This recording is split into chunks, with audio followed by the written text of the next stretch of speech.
and girls, welcome back to the Team Gullit YouTube channel. My name is Renzo and today we're back with a brand new FIFA 22 tutorial. This one, again, we're gonna cover something that you can score goals with, but this one is specific about crosses. Crosses are pretty effective in this game. There are two types of crosses that are definitely very effective, but we're just gonna cover every single one of them real quickly. So like always, you just sit back, relax, and enjoy. So first of all, we're gonna cover the regular cross, and this one is performed by just, if you're using the classic controls, just holding the square button. You want to put like 2.5 to 3 bars power. It depends a little bit on how far the player that you're trying to cross the ball into is from the crosser, pretty much. You can see here Di Maria, even with his weak foot, it's like 2.5 bars, a little bit before that. You're gonna put the cross in by just holding the square button, and you can see it's curling a bit on the inside of the player that is receiving the ball. So the cross is very effective in a way if the player is still making a run. You might expect a regular cross, usually in previous games, to just go a little bit more direct to the player, but in this case it's a little bit more into the run of that the player is making that is being crossed into. As you can see here as well, it's just curling inside, so you want to use this cross in a situation where you feel like the player is making a run in towards goal, so you can curl it perfectly on his volley or header.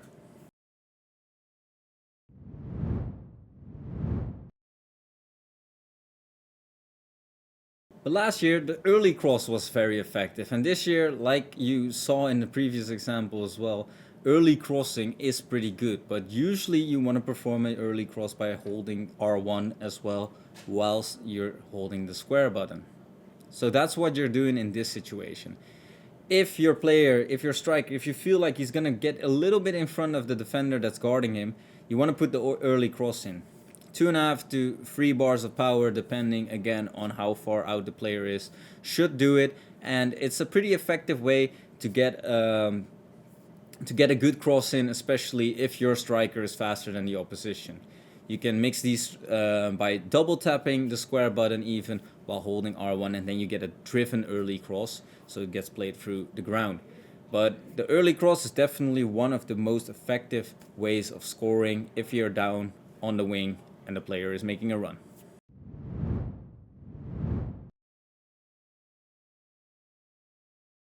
But then covering some of the other crosses, we have still got the lofted cross, we still got the driven cross, like I pretty much mentioned before.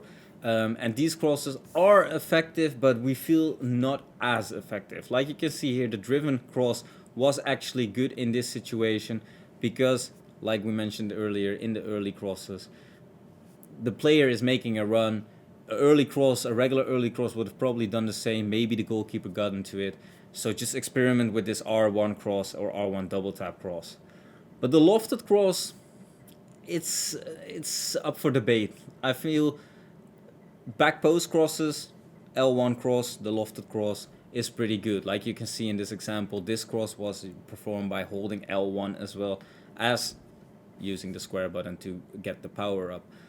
But it's not as effective as previous years. And you'll see that in these examples, the lofted cross seems to be a little bit inaccurate sometimes. It doesn't go to the player that you intended to. Like you can see here in this example, we're with Quadrado, and we tried to reach Benzema in this case, so it actually did work.